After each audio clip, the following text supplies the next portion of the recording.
जिस व्यक्ति को पैसा उधार दिया और वो आपका नाम लेके मर जाए तो फिर कैसे बचे, तो उसका तरीका खुद सुप्रीम कोर्ट ने बताया जजमेंट के थ्रू। जजमेंट अभी का है, 10 मार्च 2026 का है। स्पेशली 4 बातें बता दी कि अगर कोई व्यक्ति मर जाता आपका नाम लेके, लेकिन उसने अगर सुसाइड नोट में चीजें लिख रखी है कि भाई कोई व्यक्ति जो है जिससे मैंने पैसा उधार लिया था वो बार बार मेरे को परेशान कर रहा है, तो इस बात के लिए कोई भी मुकदमा 306 का या 108 का मुकदमा दर्ज नहीं होगा, क्योंकि जिस व्यक्ति ने पैसा उधार दिया है वो तो अपना पैसा मांगेगा ही। तो इस बात के लिए कोई आपका नाम लेके मरता भी है तब भी आपके ऊपर कोई फर्क नहीं आएगा। या फिर कोई व्यक्ति अपने सुसाइड नोट में लिख के जाता है कि कोई आदमी मेरे को फोन पे परेशान कर रहा है जिससे मैंने पैसा उधार लिया था, यानी कि बार बार क्या कर रहा है जी, फोन कर रहा है, तब भी सुप्रीम कोर्ट ने कह दिया ये भी कोई अपराध नहीं है, उस व्यक्ति के ऊपर किसी भी तरह का मुकदमा नहीं चलेगा, क्योंकि उसने पैसा उधार दिया भाई।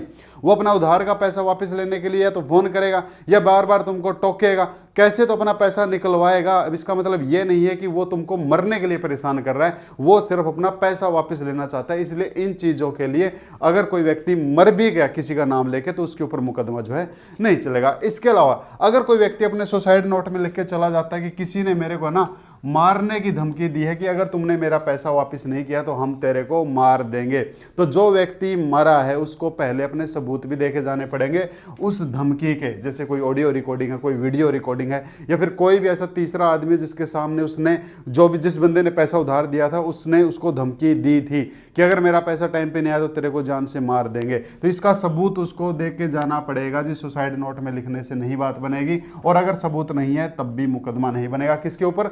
जिसने पैसा उधार दिया। अगर उसका कोई नाम लेके अगर मर भी गया है तो उसके ऊपर कोई आंच नहीं आने वाली है। इसके अलावा एक चीज और बता दिया कि अगर कोई व्यक्ति मरा है और अपने भाई सुसाइड नोट में लिख के चला गया है कि भाई कोई आदमी जो था, भाई मैंने जिससे उधार पैसा लिया था, भाई उसने मेरे को ऐसी कोई धमकी दी थी या उसने मेरे साथ में किसी तरह की हाथापाई की थी, अगर टाइम पे पैसा नहीं मिला तो फिर और चोट फेट भी ऐसी लग सकती है, तो उसके पास में क्या होना चाहिए? उसका मेडिकल भी होना चाहिए जी। यानी कि जिसके ऊपर इल्जाम लगा ना, क्या उन लोगों ने उसको कभी पीटा है, कभी उसको भाई किसी तरह की चोट पहुंचाई है, उसका मेडिकल मरने वाले के पास में होना चाहिए। नहीं है तो फिर उस व्यक्ति के ऊपर मुकदमा नहीं चलेगा। किसके ऊपर? जिसने पैसा उधार दिया है। स्पेशली 4 बातें फोकस किए जजमेंट के अंदर। ये जजमेंट अभी का है, 10 मार्च 2026 का है। अब मैं आपको स्टार्टिंग से दिखा देता हूं मसला है क्या। एक आदमी ने जो था तकरीबन 9 लोगों से पैसा उधार ले लिया, 9 अलग अलग लोगों से, और उनके खिलाफ जो है फिर क्या हो गया, वो तो आदमी जो था सुसाइड में अपना लिख के मर गया कि इन 9 लोगों ने मेरे को परेशान कर रखा था पैसे के लिए। उन सबके ऊपर क्या मुकदमा बन गया? 306 का और 506 आईपीसी का मुकदमा बन गया, जो कि नए कानून में कहां चला जाता है? ये 108 का मुकदमा, 306 का तो 108 का मुकदमा बनता है, और 506 जो होता है जान से मारने की धमकी का, ये 351 का मुकदमा बनता है नए कानून में। 9 लोगों के ऊपर एफआईआर हो गई। मृतक ने ट्रैक्टर ट्राली के नीचे कूदकर आत्महत्या कर ली, क्योंकि वह अपीलकर्ता सहित कई व्यक्तियों द्वारा लिए गए ऋण को चुकाने के लिए लगातार मांगों से परेशान था। अपीलकर्ता के विरुद्ध मामला मृतक द्वारा आत्महत्या के समय पहने गए कपड़ों से बरामद कथित आत्महत्या नोट पर आधारित है। इसके अलावा जांच एजेंसी ने पिछले 6 महीनों में अपीलकर्ता द्वारा मृतक को किए गए कॉल की सीडीआर रिपोर्ट, और सीडीआर रिपोर्ट के अनुसार अपीलकर्ताओं ने पिछले 6 महीनों में 40 बार उसको कॉल की थी। उपरोक्त के आधार पर जांच एजेंसी ने यह राय दी कि ऋण चुकाने की लगातार मांग के कारण मृतक ने हताशा और भय उत्पीड़न के चलते आत्महत्या कर ली, इसलिए अपीलकर्ता आत्महत्या के लिए उकसाने के अपराध का दोषी है। यानी कि उन्होंने 40 बार उसको कॉल किया था भाई मेरे पैसे वापस कर दो, इसलिए वो उनसे परेशान होकर तंग होकर क्या हो गया, उसने आत्महत्या कर ली, और उन लोगों के ऊपर 9 लोगों के ऊपर क्या हो गई जी, एफआईआर दर्ज हो गई। अब इस एफआईआर को क्वेश करवाने के लिए जिन 9 लोगों के ऊपर एफआईआर है वो हाई कोर्ट आए, तो हाई कोर्ट ने उनकी एप्लीकेशन क्या कर दी, खारिज कर दी। अब आ गए वो सुप्रीम कोर्ट के अंदर। अब सुप्रीम कोर्ट में क्या हुआ देख लेते हैं। मृतक द्वारा कथित तौर पर लिखे गए आत्महत्या पत्र में कहा गया है कि उसने अपीलकर्ता सहित 9 व्यक्तियों से धन उधार लिया था, वे उसे बार बार धन वापसी के लिए धमका रहे थे। आत्महत्या पत्र में यह भी लिखा है कि घर में कोई झगड़ा नहीं है, उसके तथा उसके परिवार के सदस्यों के बीच कोई भी विवाद नहीं। यानी कि उसने सुसाइड नोट में स्पेशली मेंशन किया है भाई मैं जो मर रहा हूं ना उसके पीछे एक ही रीजन है कि वो लोग मेरे को बार बार तंग परेशान कर रहे हैं, मेरे को धमकी दे रहे हैं, मेरा परिवार मेरे घर में मेरे को किसी भी तरह की कोई दिक्कत नहीं है। अब जब मामला सुप्रीम कोर्ट में आया तो अब सुप्रीम कोर्ट के अंदर देख लेते हैं दोनों वकीलों की दलीलें क्या रही, और उसके बाद में फिर सुप्रीम कोर्ट ने क्या कहा। देखो ये मैं आपको डायरेक्ट सुप्रीम कोर्ट में लेके चलता हूँ, यानी कि सुप्रीम कोर्ट की वर्डिंग लेके चलता हूँ। इसका जो 10वां क्लोज है, ये 10वां क्लोज तो यहाँ पे अपीलकर्ता के वकील का कहना है, और 11वें क्लोज में आ जाएगा अपना राज्य की ओर से, यानी कि, और फिर अपना आ गया 12वां क्लोज। ये है डायरेक्ट सुप्रीम कोर्ट की वर्डिंग। हमने प्रतिद्वंदित दलीलों पर उचित विचार किया और रिकॉर्ड में रखी सामग्री पर अध्ययन किया। जांच एजेंसी द्वारा प्रस्तुत आरोप पत्र में यह स्पष्ट है कि मृतक ने कई आरोपियों से धन उधार लिया था। जहां तक वर्तमान अपीलकर्ता का संबंध है, ऐसा प्रतीत होता है कि मृतक ने प्रारंभ 4 लाख रुपए उधार लिए थे और इसके बदले में स्टेट बैंक ऑफ इंडिया पर जारी एक चेक दिया था। बाद में 6 लाख रुपए भी उधार लिए थे।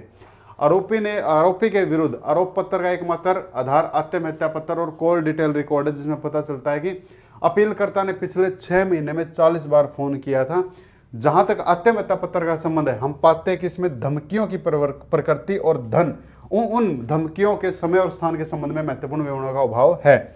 इसके अलावा आत्महत्या पत्र में 9 आरोपियों को आरोपित किया गया है, लेकिन उनमें से किसी की भी भूमिका स्पष्ट नहीं की गई है। अभियोजन पक्ष का यह दावा नहीं है कि सभी आरोपी एक ही परिवार के थे। ये सामूहिक रूप से मृतक और परेशान कर रहे थे। इसके अलावा मृतक ने सभी लेनदारों को एक ही तराजू में तोला, इसलिए ऐसे आत्महत्या पत्र के आधार पर मुकदमा चलाना व्यर्थ होगा। यानी कि जिन लोगों ने 9 लोगों ने पैसा दिया है, एक तो उसके पास में उसके लिए कोई सबूत ही नहीं है कि किन लोगों ने उसको धमकी दी है, किस समय धमकी दी है, किस टाइम, किस दिन, ऐसा कुछ उसने मेंशन नहीं किया है। दूसरा जो है भाई, जो लोगों ने पैसा उधार दिया वो तो अपना पैसा तो लेंगे ही, चाहे फ़ोन के माध्यम से या फिर कैसे भी करके, तो बार बार फ़ोन करना, इसलिए मुकदमा चलाना व्यर्थ होगा। इसके अलावा यदि कोई लेनदार देनदार को पैसे वापस करने के लिए फ़ोन करता है, जो कि एक वैध कार्य है, तो यह अपने आप में लेनदार पर मुकदमा चलाने का आधार नहीं बन सकता है। भाई जिस आदमी ने पैसे दिए वो तो कैसे तो पैसे वापस मांगेगा, बोल के मांगेगा या इशारा करके मांगेगा या फ़ोन करके मांगेगा। अब वो सामने वाला तो भगवान बन जाता है, जिसको पैसा मिलता है वो भगवान बन जाता है, फिर वो दर्शन नहीं देता है। तो जिसने पैसा दिया वो कैसे तो अपना पैसा मांगेगा। तो यहाँ पे कोर्ट यही कह रहा है, सुप्रीम कोर्ट यही कह रहा है। तो बार बार फ़ोन करना उसको आत्महत्या उकसाने का कोई अपराध नहीं बनता है। साथ ही मृतक ने कर्ज न चुका पाने के कारण अवसाद से आत्महत्या की हो सकती है। कोर्ट ने कहा है कि उसका जो आत्महत्या करने का जो भी चीज़ें थी वो शायद इसीलिए थी कि वो कर्ज नहीं चुका पाए। इसका मतलब ये नहीं कि उनको दोषी बना दो। ऐसी परिस्थितियों में विशेषकर जब ऐसा कोई सबूत न हो जिससे यह संकेत मिले कि मृतक को बकाया राशि लौटाने के लिए पीटा गया था, उसको पीटा गया था, इसका उसके पास में कोई सबूत नहीं था। शारीरिक रूप से प्रताड़ित किया गया था, इसका भी कोई सबूत नहीं था। तो हमारा मानना है कि ऐसा कोई ठोस सबूत नहीं है जिसके आधार पर यह निष्कर्ष निकाला जा सके कि अपीलकर्ता ने बकाया राशि की मांग करके मृतक को आत्महत्या के लिए उकसाया था। अतः हमारी राय में अपीलकर्ता के विरुद्ध कार्रवाई जारी रखना व्यर्थ होगा और न्यायालय की प्रक्रिया का दुरुपयोग होगा, और इसलिए क्या किया जाता है, इस FIR को रद्द करना आवश्यक है जी। और ये जजमेंट आ गया अपना 10 मार्च 2026 की। तो जिसको पैसा उधार दिया भाई, अगर वो आपका नाम लेके मर भी जाता है ना, तो मर गया, तो वो इसलिए अगर मरता है कि आप बार बार उसको फ़ोन कर रहे हो या पैसा मांग रहे हो, तो वो आपके ऊपर मुकदमा नहीं बनेगा। हाँ, बस उसको मरने की धमकी मत देना कि भाई पैसे नहीं दिए तो हम आपको मार देंगे। अगर उसके पास कोई ऑडियो रिकॉर्डिंग वगैरह, इस केस में तो खैर सबूत नहीं थे, इसलिए FIR रद्द कर दी। और अगर एक भी ऑडियो रिकॉर्डिंग होती, ये जैसे हम ना कॉल रिकॉर्डिंग होती और इसमें अगर कोई कह रहा होता कि फलानी तारीख तक पैसा नहीं दिया, तो फिर जिंदा नहीं छोड़ेंगे, फिर ये शायद नहीं बच पाते। तो अगर आपने किसी को पैसा, पहली चीज़ तो किसी को पैसा उधार देना ही नहीं चाहिए।